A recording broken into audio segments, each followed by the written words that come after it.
हरे कृष्णा दोस्तों आज हम मगध के अगले हिस्से के बारे में चर्चा करेंगे। इससे पहले हमने मगध की 2 वीडियोज पोस्ट कर दी हैं, जिसमें कि हमने हरियंक वंश, शिशुनाग वंश, नंद वंश और मौर्य वंश की चर्चा की है। आज के वीडियो में हम बात करेंगे उनके अगले आने वाले वंशों के बारे में, जिसमें कि शुंग वंश होगा, कर्णव वंश होगा और सातवाहन होगा। तो इसको शुरू करने से पहले हमें बैक स्टोरी में जाना पड़ेगा, जिससे कि हम आसानी से उसको लिंक कर सकें। जो कि हमारा आखिरी जो लेक्चर था वो ये था कि जो मौर्य साम्राज्य का अंतिम शासक था वो था बृहद्रथ, और उसी की सेना में एक ब्राह्मण व्यक्ति सेना में भर्ती होता है और कुछ समय बाद वो सेना का सेनापति बन जाता है।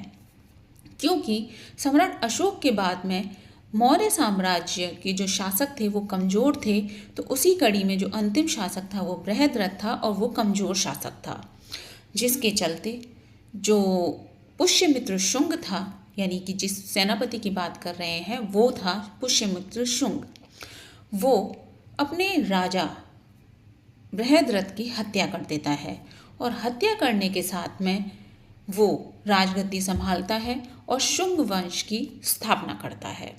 यानी कि यहाँ से शुरू होता है अब शुंग वंश, और उसके संस्थापक हुए पुष्यमित्र शुंग। पुष्यमित्र शुंग क्योंकि अब राजा की गद्दी संभाल रहे थे, लेकिन उन्होंने सेनापति का पद अपने हाथ में रखा था। इसी बीच में बार बार इंडो ग्रीक जो हमले थे, जिसमें कि पहला उसमें राजा थे डिमिट्रियस, और फिर बाद में आए मेनेंडर, उनको हरा दिया।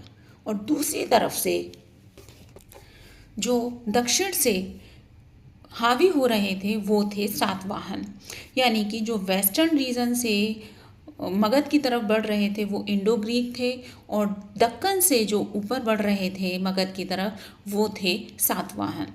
तो पुष्यमित्र शुंग क्योंकि एक कुशल योद्धा थे, उन्होंने इनको रोककर अपनी टेरिटरी को सीमित कर लिया। इसके बाद उन्होंने धीरे धीरे अपने विस्तार को बढ़ाया और धीरे धीरे उन्होंने विस्तार उज्जैन तक, दक्षिण में अगर कहें तो बात नर्मदा नदी तक, और उत्तर पश्चिमी उत्तर की बात करें तो वो पंजाब तक अपना विस्तार बढ़ाया। पुष्यमित्र शुंग ने 36 वर्षों तक शासन किया। उनके शासनकाल में वैदिक क्रियाएं बढ़ी, संस्कृत भाषा को उन्होंने बढ़ावा दिया, और उन्हीं के काल में जो महान पतंजलि थे वो समकालीन थे। पुष्यमित्र शुंग के अच्छे से शासन करने के बाद उनके जो अगले शासक बने उनके पुत्र वो थे अग्निमित्र। अग्निमित्र उन्हीं के पुत्र जो कि कुशल योद्धा थे, उन्हीं अपने पिता के शासनकाल में वो विदिशा के विसरॉय भी रहे। इसके बाद जो अग्निमित्र थे उनके ही मित्र थे जो कि आखिरी मौर्य साम्राज्य के दूर के रिश्तेदार थे, वो थे माधवसेन। माधवसेन अग्निमित्र के अच्छे मित्र भी थे और शुंग वंश के एक वफादार सलाहकार भी थे। लेकिन जो माधवसेन थे उन्हीं के चचेरे भाई ने यज्ञसेन ने सत्ता के लालच में माधवसेन को बंदी बना लिया, और बंदी बनाने के बाद में उनको विदिशा की टेरिटरी शुंग वंश से मगध से इंडिपेंडेंट कर दी। यानी कि कहने का अर्थ ये है कि माधवसेन को बंदी बनाने के बाद जो विदर्भ की टेरिटरी थी वो मगध से अलग कर लेता है। इसके बाद जो पुष्यमित्र शुंग थे उन्होंने यज्ञसेन को माधवसेन के छोड़ने के लिए आदेश दिया, परंतु यज्ञसेन इनकार कर देता है, जिसके चलते अग्निमित्र यज्ञसेन पर हमला कर देता है, जिसमें कि यज्ञसेन हार जाता है, और हारने के बाद में जो विदर्भ है वो माधवसेन और यज्ञसेन में आधा आधा बांट दिया जाता है। इस युद्ध की चर्चा कालिदास की जो पुस्तक है मालविका अग्निमित्रम उसमें चर्चा की हुई है। इसके बाद जो अगले जो शासक रहे वो बेकार मतलब नाकाम थे। जितना अच्छे से अग्निमित्र, पुष्यमित्र और अग्निमित्र ने अच्छे से अपने शासन में विस्तार किया, जितने अच्छे से उन्होंने संभाला, उसके बाद के जो शासक थे वो बेकार थे और नाकाम थे। इसके बाद में जो अगले राजा थे उन्होंने धीरे धीरे शुंग वंश को पतन की ओर बढ़ाया, जिसके चलते जो उनके गवर्नर थे उनसे विद्रोह कर लिया और वो वहाँ से निकल करके अपने इंडिपेंडेंट राज बना लेते हैं, जैसे कि मथुरा, उज्जैन, विदिशा, ये उन्होंने गवर्नर्स ने विद्रोह करके अलग राज्य मगध से कर लिए। इसके बीच में इसी बीच में जो इंडो ग्रीक थे और पार्थियंस रूलर्स थे उनके आक्रमण बार बार होते रहे, जिसमें शुंग वंश कमज़ोर हो गया और इसके अलावा जो शुंग वंश की आंतरिक कलह थी उसने रही सही कसर को भी पूरा कर दिया और इसी तरीके से यहाँ पर शुंग वंश का पतन धीरे धीरे शुरू हो जाता है। इसके चलते बाकी के जो शासक थे, जैसे कि हमने बताया, वो सब कमज़ोर ही थे। इसी के कड़ी में आगे जो शुंग वंश के अंतिम शासक थे वो थे देवभूति। देवभूति क्योंकि एक नाकाबिल राजा थे, अय्याश राजा थे और उनकी राजगद्दी को जो संभालते थे वो थे उन्हीं के अमात्य यानी कि उनके मंत्री वासुदेव। वासुदेव वो कहते हैं कि ना जो इतिहास है वो खुद को दोहराता है। तो जैसे शुंग वंश की स्थापना हुई, जैसे कि पुष्यमित्र ने किया था, उनके जो आखिरी शासक थे शुंग वंश के, उनके साथ भी वैसा ही हुआ। पुष्यमित्र ने, जैसे कि अभी हम पढ़ ही चुके हैं कि बृहद्रथ की हत्या करके गद्दी हासिल की थी, उसी तरीके से जो देवभूति थे, क्योंकि वो नाकाबिल राजा थे, अय्याश राजा थे, तो उन्हीं के जो मंत्री थे जिनका नाम था वासुदेव, वो राजा देवभूति को मारने का षड्यंत्र रचते हैं और एक दासी की बेटी को रानी बनाकर राजा के पास भेजते हैं और मौका पाते ही वो लड़की राजा की हत्या कर देती है और उस तरीके से फिर वासुदेव उस राजगद्दी को हासिल कर लेते हैं और वहीं से शुरुआत होती है कर्णव वंश की, क्योंकि जो वासुदेव थे वो कर्णव वंश से बिलोंग करते थे, यानी कि कर्णव वंश के संस्थापक कौन हो गए? वासुदेव। इसके बाद यानी कि अगले जो राजवंश रहा वो था कर्णव वंश। कर्णव वंश में जैसे कि बताया वासुदेव ने राजगद्दी हासिल कर ली और उन्होंने लगभग 45 वर्षों तक मगध पर शासन किया, जिसमें कि कुछ प्रमुख शासक रहे जिनमें कि वासुदेव तो थे ही, इसके बाद भूमिमित्र थे, नारायण थे और शूरशर्मन थे। इनमें जो आखिरी शासक माने जाते हैं वो शूरशर्मन को माना जाता है। इंडियन सब कॉन्टिनेंट पर उस समय इंडो ग्रीक, शक और पार्थियंस के बार बार हमले होने की वजह से कुछ हिस्से उन्होंने कब्जा कर लिया और भारतीय राजनीति और समाज में अपने आप को ढाल लिया। यानी कि जो इंडो ग्रीक्स थे, शक थे और पार्थियंस थे, बार बार हमला कर रहे थे और क्योंकि जो राजवंश आ रहे थे उनमें जो राजा थे, शासक थे, वो कमज़ोर थे, तो कहीं ना कहीं इन सब का वर्चस्व बढ़ता गया और ये अपने आप को भारतीय राजनीति और समाज में बसाते चले गए।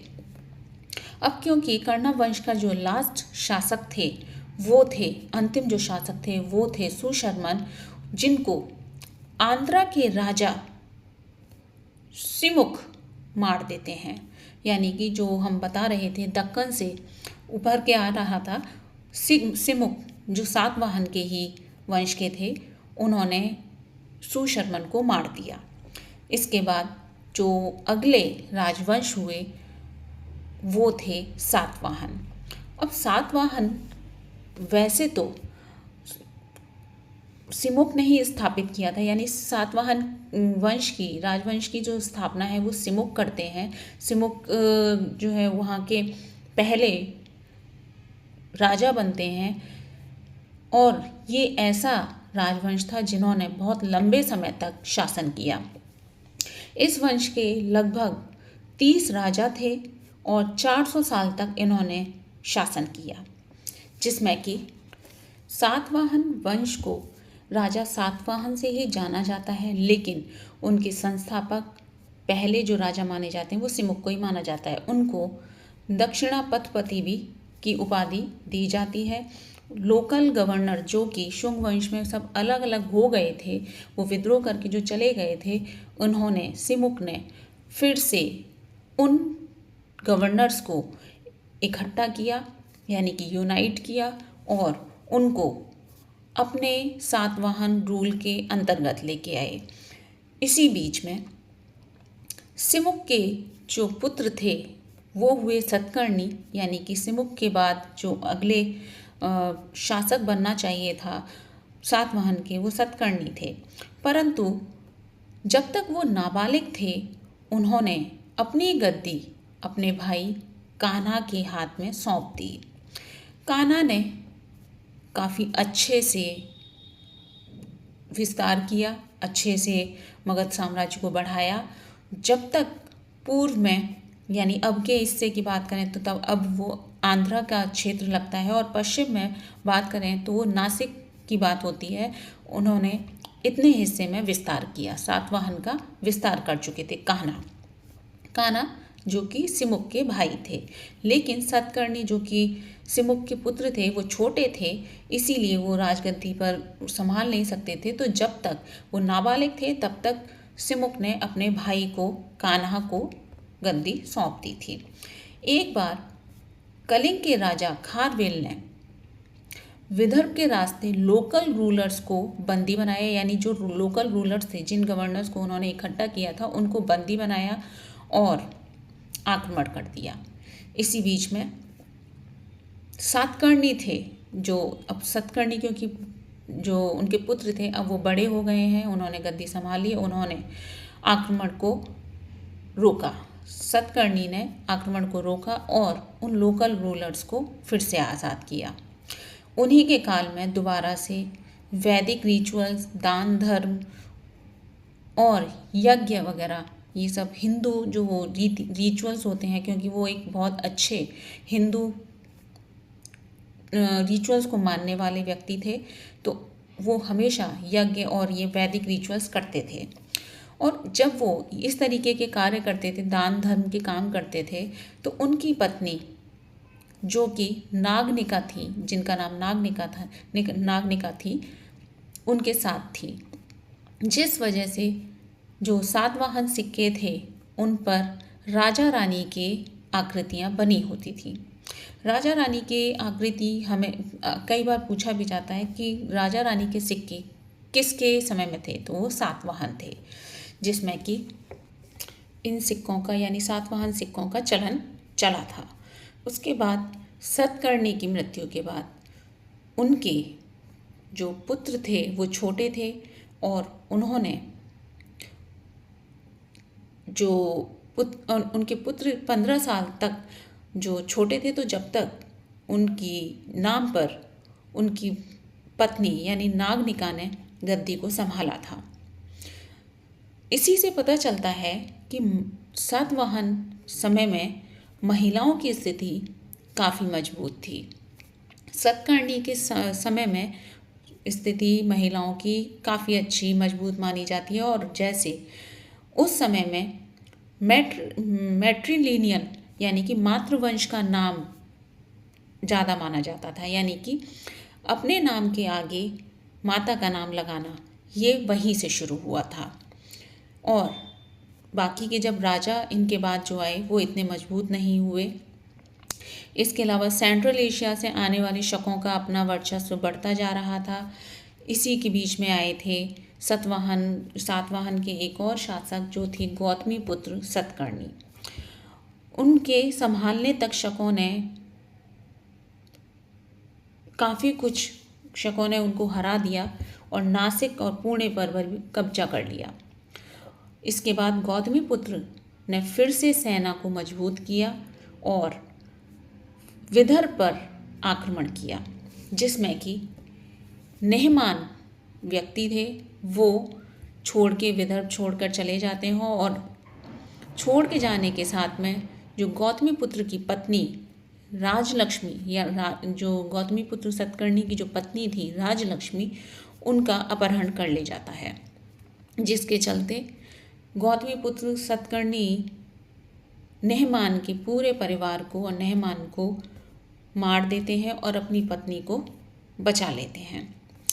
और वहाँ से दक्षिण भारत से उन्होंने शक वंश को हटा दिया, यानी कि जो नहमान थे वो शक वंश के थे। उस समय गौतमीपुत्र ने जो इम्पोर्टेंट बंदरगाह थे उनका भी काफ़ी अच्छे से विस्तार किया, उन पर कब्जा किया और उनका डेवलपमेंट भी किया, जैसे कि कच्छ हो गया और शूर्पणखा वो था, कल्याण था। ये ऐसे पोर्ट थे, ऐसे बंदरगाह थे जिस पर कि काफ़ी आवाजाही, काफ़ी व्यापार चलता था, उस पर उन्होंने कब्जा किया। उस समय में सिल्क, स्पाइसेस यानी मसाले और महंगे सामान का ज़्यादा चलन था। खास करके सिल्क और महंगे सामान को रोमन्स बहुत पसंद करते थे, जिसके चलते वो मुंह मांगा सोना भी दे दिया करते थे। यानी कि जो लेन देन का जो खरीदारी थी वो भारत के सिल्क को पसंद करते थे रोमन, जिसके चलते वो मुंह मांगा सोना दे दिया करते थे। आगे अगले राजा हुए जो कि सातवाहन वंश के ही थे, वो थे यज्ञश्री। यज्ञश्री ने भी उन पोर्ट्स का और डेवलपमेंट किया, उनको और विस्तार किया, जिसके चलते व्यापार वहाँ पे और बढ़ गया और उन्होंने अपने वंश को, अपने राजवंश को और ऊंचाइयों पर पहुँचाया। लेकिन यज्ञश्री के बाद जो बाद के सातवाहन शासक आए थे वो छोटे छोटे आंतरिक कलहों की वजह से और जो सातवाहन था वो छोटे छोटे साम्राज्यों में बंट गया, जिसके चलते जो सामंती राजवंश थे वो उन पर हावी हो गए और इस तरीके से यहाँ पर सातवाहन वंश का भी पतन शुरू हो गया। यानी कि अब यहाँ तक हमारा जो मगध साम्राज्य के जो 7 राजवंश थे वो हमारे समाप्त हो गए हैं। यहाँ पर हमारा मगध का जो चल रहा था लेक्चर वो यहाँ पे हम वाइंड अप करते हैं, जिसमें कि हमने इम्पॉर्टेंट चीज़ें देखी कि कौन कौन से उसमें राजवंश थे। जैसे कि हमने एक ट्रिक भी बताई थी, हशीन माशुक शाह। हशीन माशुक शाह की ही ट्रिक से हमने बताया कि हर्यंक वंश, शिशुनाग वंश, नंद वंश, मौर्य वंश, फिर उसके बाद में आई शुंग वंश, कर्णव वंश और सबसे अंतिम जो मगध पर साम्राज्य करने वाला था वो था सातवाहन, जिसको कि आज हमने पूर्ण कर लिया है। तो इस तरीके से यहाँ पे हमारा मगध साम्राज्य का ये लेक्चर है वो ख़त्म होता है। आशा करती हूँ आपको पसंद आया होगा। धन्यवाद।